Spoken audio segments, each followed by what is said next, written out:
Hello friends, আমি অচিন্তা। আমি চলেছি নতুন ইউটিউব চ্যানেল টু শেয়ার কিচেনে। আমি আজকে নতুন রেসিপি শেয়ার করবো। সেটা হচ্ছে কাঁচা আমের চাটনি বানিয়ে দেখাবো। সেটা আমরা কি কি সময় লাগে আসুন দেখায়। তার আগে একটা কথা বলে দিই, আমার চ্যানেলে যে ভিডিও ছাড়া আছে, আমি যদি ভালো লেগে থাকে অবশ্যই লাইক কমেন্ট ও শেয়ার করবেন, বেশি বেশি করে শেয়ার করবেন। যদি আমার চ্যানেল নতুন হয়ে থাকেন তাহলে প্লিজ সাবস্ক্রাইব করে দেবেন, নিচের বেল নোটিফিকেশনটা আলো করে দেবেন যাতে আমার ভিডিও আপনার কাছে আগে পৌঁছায়। তাই চলুন কাঁচা আমের চাটনি বানিয়ে দেখাবো, সেটা আমার ঠিক কি কি সময় লাগে আসুন দেখায়।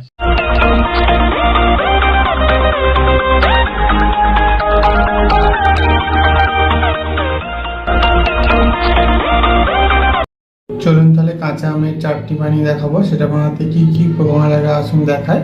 তার আগে একটা কথা বলে দিই, ভিডিওটা প্রথম থেকে শেষ অবধি দেখার অনুরোধ রইল। তার জন্য রেসিপিটা শুরু করি।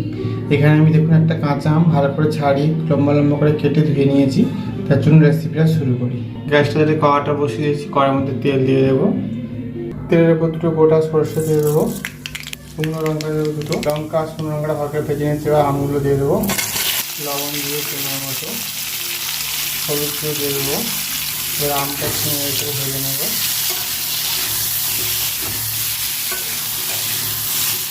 জল দিয়ে দেবো, এবার জল দিয়ে দিচ্ছি। এবার আমটা ভালো করে সেদ্ধ করে নেবো। দেখুন আমটা আমার সেদ্ধ হয়ে গেছে। এবার আমি এর মধ্যে চিনিটা দিয়ে দেবো।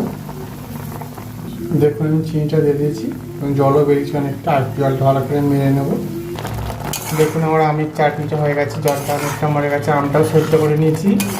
এটা দেখুন আমের চাটনিটা এরকম হয়ে গেছে, এটা আমি নামিয়ে নেব।